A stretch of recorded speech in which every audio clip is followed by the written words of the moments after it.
નમસ્કાર સૌને 78માં સ્વાતંત્ર્ય દિનની શુભકામના ના સાથે આજે અમે આવ્યા છે ધરાસણા ડુંગરી રોડ પાસે.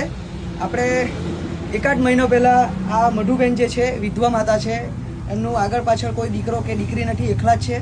અને થોડા દિવસો પહેલાં ખરાબ વાતાવરણ, વધુ વરસાદના કારણે, વાવાઝોડાના કારણે એમનું ઘર તૂટી પડ્યું હતું અને એ ઘરમાં સૂતા હતા એ સમયે તૂટી પડ્યું હતું.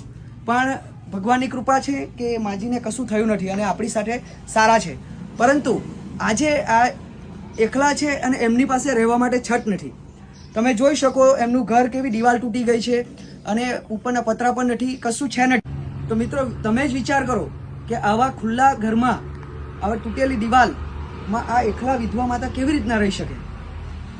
અમે તો એમના માટે ઘર બાંધવાની શરૂઆત કરી દઈશું, પરંતુ આપ સૌ જાણો કે ઘર બાંધવા માટે અત્યારની મોંઘવારીમાં કેટલા પૈસાની જરૂર પડે, જે અમે એકલા એને પહોંચી વળી શકીએ તેમ નથી. તો આપ સૌ દાતાશ્રીઓ, મિત્રો પાસેથી હું અપેક્ષા રાખું છું કે આવો અમારી સાથે જોડાવો.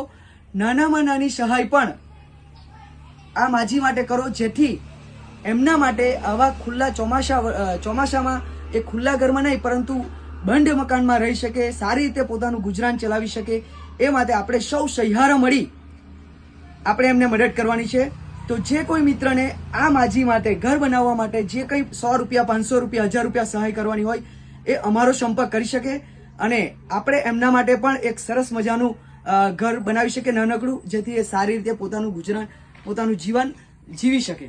તો સૌ મિત્રોને ફરી વંદન.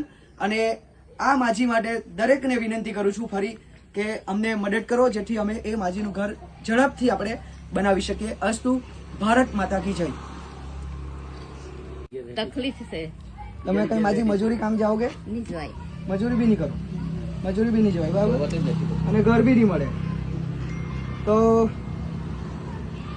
આ માજી મજૂરી જઈ શકે એવી એમની તબિયત પણ નથી કે જે મજૂરી કરીને પણ કમાઈ શકે. અને આજે એમની પાસે ખાવાની તો તકલીફની વાત દૂર, પણ રહેવા માટે છત પણ નથી રહી. તો માજી તમે જરા પણ ચિંતા નહીં કરો, બરાબર, અમે તમારા દીકરા સમાન છે.